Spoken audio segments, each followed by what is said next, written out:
Gardening can be challenging, but with a little help, even beginners can have a successful garden.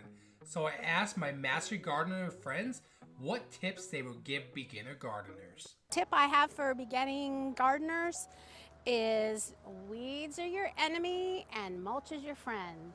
So go ahead and after you've planted, just be sure to put the icing on the cake, put a nice thick layer of mulch, and I would say 4 to 5 inches.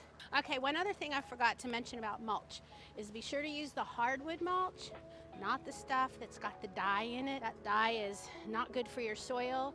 It doesn't decompose and your soil doesn't get the benefit microbes that the decomposing mulch will bring you. My name is Maria, and I've been master gardener for 17 years. Start, please, amending your soil. Good soil will provide nutrients for your plants. Otherwise, you will be wasting your time. Thank you and happy planting. So if I were to go back and tell my younger self something, it would be part of it is about garden soil and tomatoes, because I just would throw a plant in a hole and maybe give it fertilizer occasionally, but it's really important to set up a schedule for fertilization and composting your tomatoes when you get ready to start them.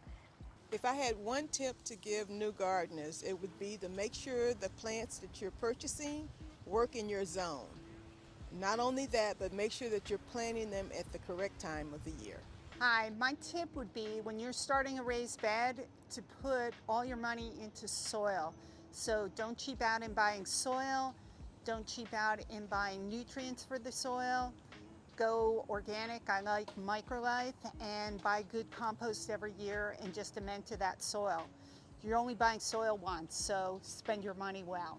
So what I would do as a new gardener would be to research. When you find an insect in the garden, don't immediately go get poison and spray it everywhere.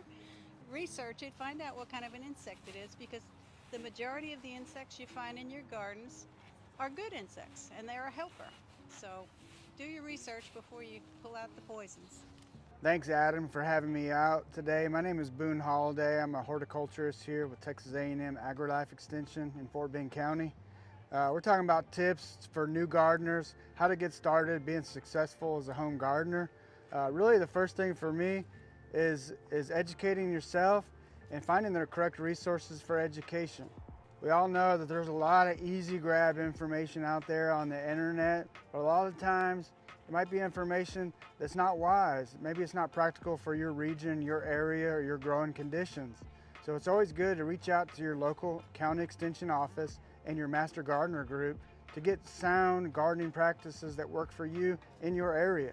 I think it's important that you recognize that it's a holistic process, and we want to make sure that we use everything in nature that we can, and that means that we want to be able to recycle materials, specifically talking about composting, and that is using materials that are organic, that we can recycle and be able to put back into the garden.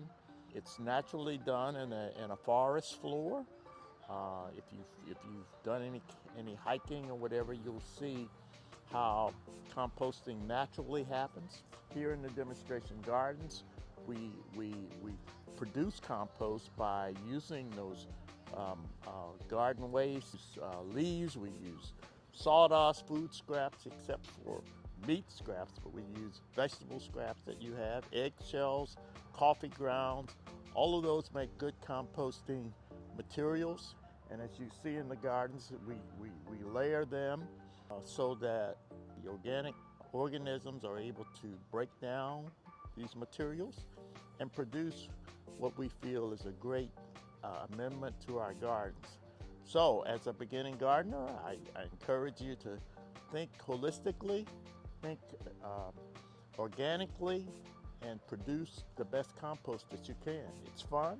Always have fun when you're doing it, and realize the importance of what you're doing to keep our gardens and keep our environment safe. Thank you. Starting a new garden can be overwhelming sometimes for beginner gardeners. So hopefully these tips from other master gardeners can give you the confidence you need to have a successful garden at your home. So if you found any information in this video helpful, please consider liking the video and subscribing for more gardening videos. Thanks for watching.